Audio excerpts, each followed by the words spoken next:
All right, so I have been depressed lately, but hey, it is what it is. I saw this pop up, the Veilguard high level combat parts 1 through 4. So, I'm sure they're probably going to explain it in the very beginning. I don't know what this means by parts 1 through 4. Is there any parts above that? Fall of Asmongold. Okay. Um, yeah, so let's just get started here. For your convenience, edit in 4-part series into a single video. Okay, so I haven't seen this then. High-level combat footage has been edited for brevity to avoid spoilers. The fortress. Okay. I don't know who you're stopping. Okay, I've seen this screenshot. Abilities and runes. Assign abilities and runes for ultimate attacks.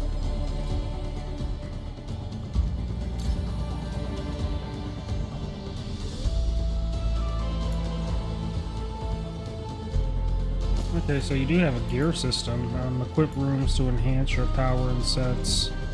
Alright, so runes are new, right? Because I don't remember runes in the other games. Choose runes that boost your warrior's damage, which I am planning on being a warrior in this particular game.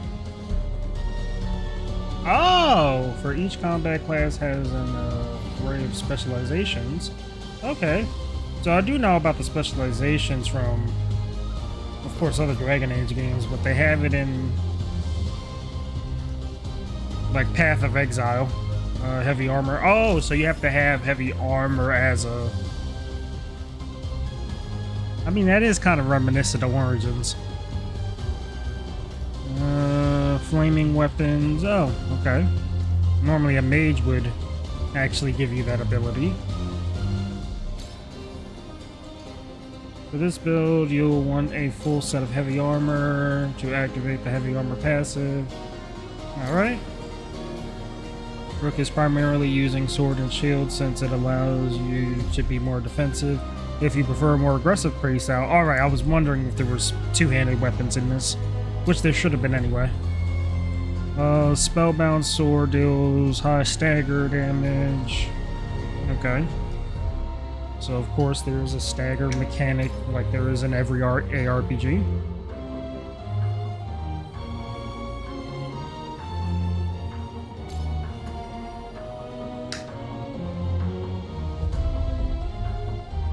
This is just one of the other examples. Includes customization, customizing and emphasizing your shield takedowns. Select companions, not champions, can aid Rook by equipping gear. This Grey Warden.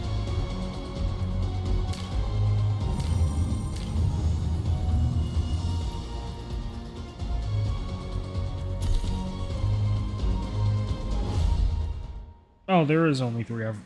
Yeah. There used to be 4. Now Rook, Devin, Dart. Yeah, it's Devin. Have the right gear.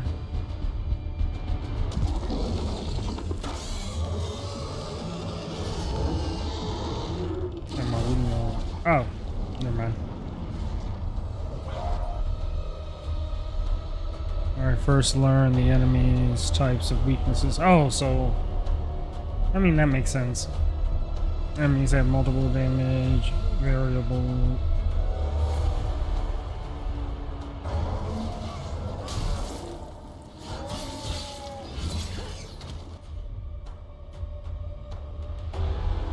Okay, I hate to pause right now, but so far, this looks better than the initial demo. If I'm being quite honest. I get the initial demo is set very early on in the game, so everything just seems a bit bare bones, but now actually seeing how everything's structured, this might be my favorite Dragon Age gameplay-wise since Origins, if I'm being honest. Ghouls are joined with... Okay.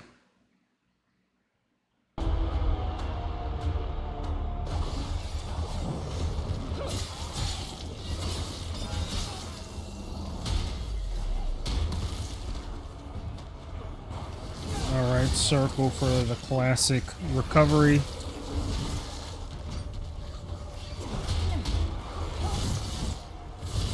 Everything has to have a parry mechanic, which is so... I've just been playing Rise of the Ronin recently, so...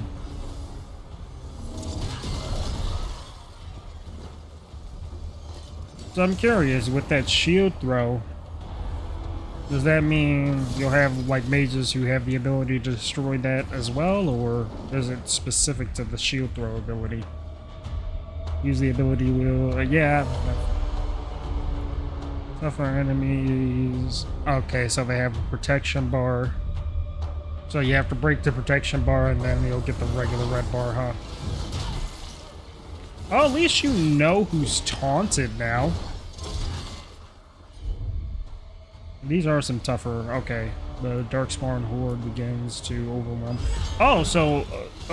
well, yeah, the Darkspawn is never really defeated. They're just... quelled. Like, Darkspawn always exists. It's just... alright, so I'm guessing the purple is the stagger meter. Yep.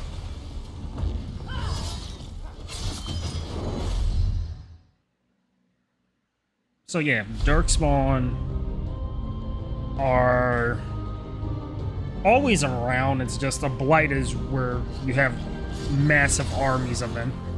But I saw that debuff blighted, so does that mean you get effective negatively if like Darkspawn blood gets into your wounds or something like that? Because lore-wise, that means your character becomes a Darkspawn, but again, this is just a video game, I guess. Like, I do want to explain that. And I'm glad they're actually explaining the buffs and debuffs. My issue when it comes down to gameplay-wise, this might be actually really fun. Really fun. But my issue with... like, I have an issue with Mass Effect Andromeda, where the gameplay was also very fun, but to me, it just didn't make sense with the lore. I get giving people the choice of wanting to do certain things and having, like, different types of profiles to switch between. I get that. Lore-wise, it's just, like, what? Like, so I hope that this isn't a situation where the gameplay, it's legitimately fun, but it's story and lore breaking. I hope that's not the case. I have used Adrenaline Rush before in an Inquisition, if I remember correctly. I don't know which character did that, though. I might have to actually replay Inquisition, because I never finished it, and I can't finish 2 because it keeps crashing on me, but we'll get there when we get there.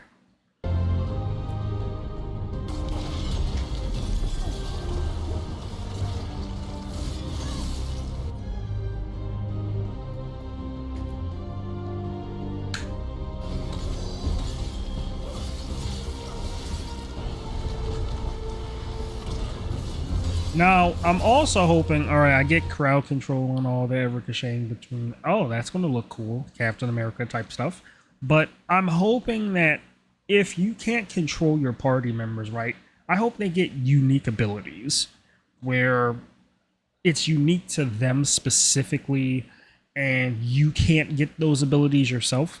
I really hope that's the case, because if it's not the case, then it makes the party system even more irrelevant to me personally. But I just had to mention that.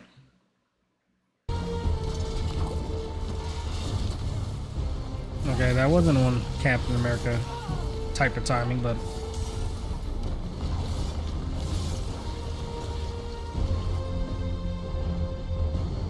I just noticed something, but I'm not going to keep pausing.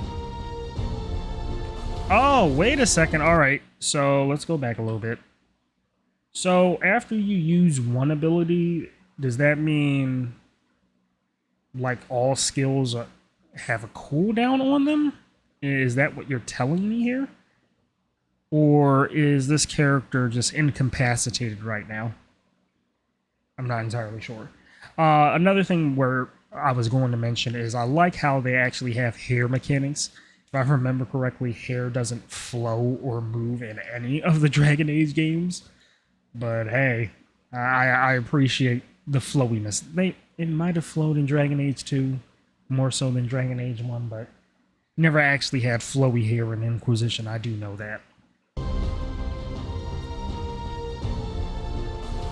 Oh, creates a barrier? What?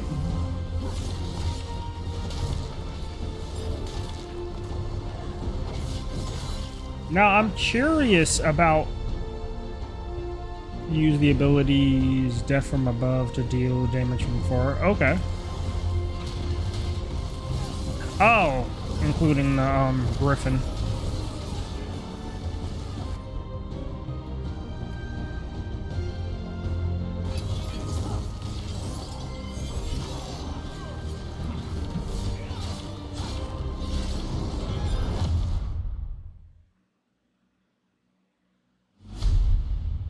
Alright, part 4. Detonations, ultimates, as you fight, you break. I did notice the meter at top.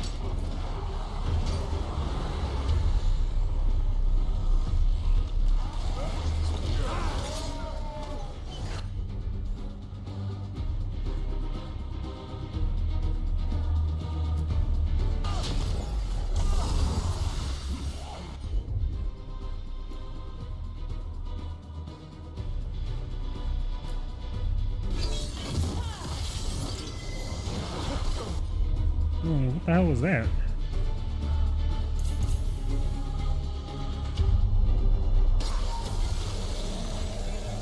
Okay, so I'm starting to understand the runes now. So are runes going to be the ability to...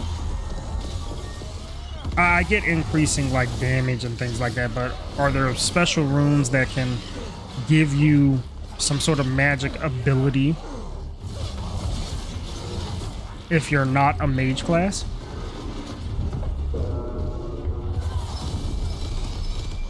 Ooh.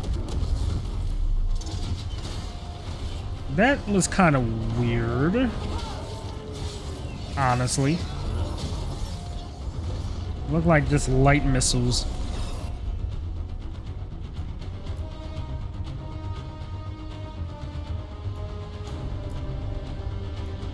Okay, so there's still a tactical nature to it. It's just it's more action combat based. Alright.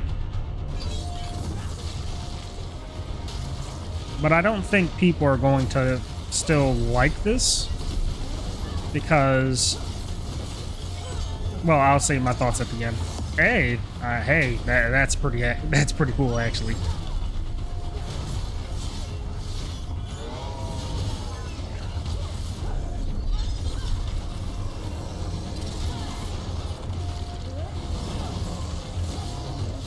Okay, actually, I'm looking at the HUD. The HUD's, again, I'll say my opinions later.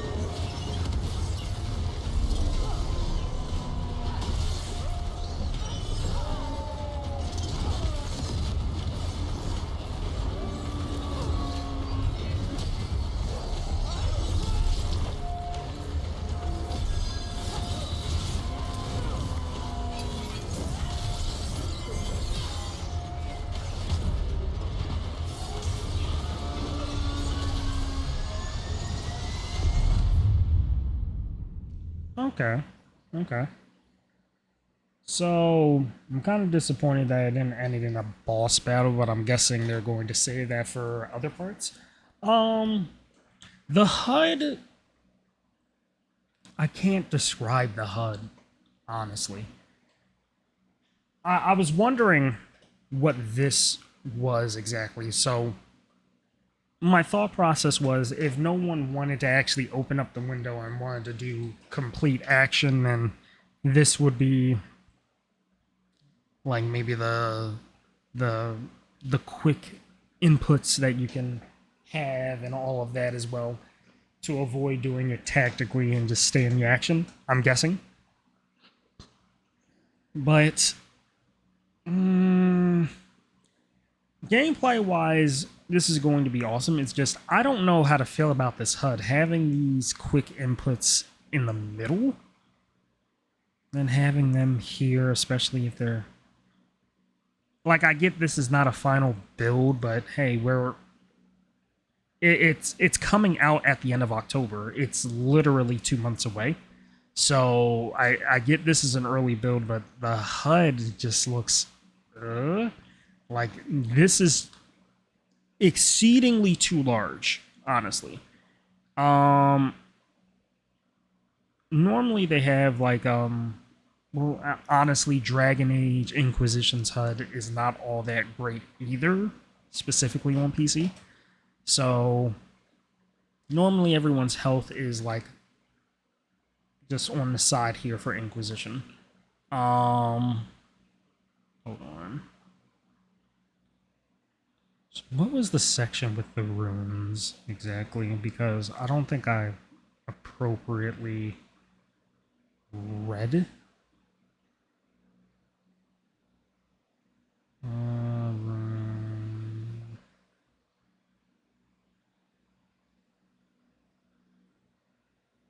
I'm so again, I don't think there's ever been runes in this game, right? Like runes are like an entirely new concept, and I get that there might be a lore reason as to why runes exist now with the whole change and Thetis, but I'm not sure how to feel about this. However, it could be a way to explain why other classes that aren't prevalent in magic have the ability to use magic in comparison to like stuff like Inquisition, where some of the things kinda don't make sense, but you ignore that because it's just a video game. Maybe there's a lore reason as to why you're able to shoot missiles of light from your sword, but hey, it is what it is. I think I'm going to have fun with this. Genuinely. I genuinely think this is going to be a fantastic game. My only real, like, not even gripe. Yeah, it is a gripe. I don't like the way the HUD is designed at all. The HUD is way too much, if I'm being honest. And I get it's trying to fit with the color scheme of the game and so on and so forth. A lot of purple. They're really like driving in home that that's the major color scheme of this game is purple. But again, having like these passives here, right? Just showcase always on display. I I don't like that, honestly. Like heavy armor mastery, why do you have to have that shown? Like if it's not is it not clear as day that you have armor on, or are there debuffs that break your armor? I'm not entirely sure, but just show the debuff then, as opposed to there was a when they were fighting the darkspawn, there was like a lot of debuffs, like triple threats. See, and this thing looks like it's always on. So if it's always on, why does it have to always be displayed? Right? Like I get like the flaming weapons being on, sure, but you can also do a little small icon too. Like that's what other games do, where if you want something like turned on, then there's just a small icon right near your health. Like even Black Myth Wukong has that, where it's just a small icon on whether you're doing extra damage or whether you have extra defenses, and then during the skill trees and things like that, like look, detonates weaker weapons. So there could be like a small passive that shows that their weapon is weak, or maybe there's a small like little sword that shows that hey, this weapon is stronger against your weapon, where this would be a good visual indicator on whether or not you have the ability to fight this tougher opponent. My thought process is that this is going to be the most accessible, normie friendly Dragon Age, which I don't mind, but I feel like other people are going to take issue with that. It's a game that's meant for everyone, but maybe no one plays. I'm not entirely sure. I hope that's not the case. And if that ends up being the case, will EA completely scrap BioWare? And that means we lose out on these games forever. I hope that's not the case. But hey, gave my opinion. I just don't like the HUD. It looks too busy. That's my major issue so far. Everything else, honestly, it's pretty okay. It's pretty okay to me. But hey, you let me know your thoughts, and yeah, that's pretty much it.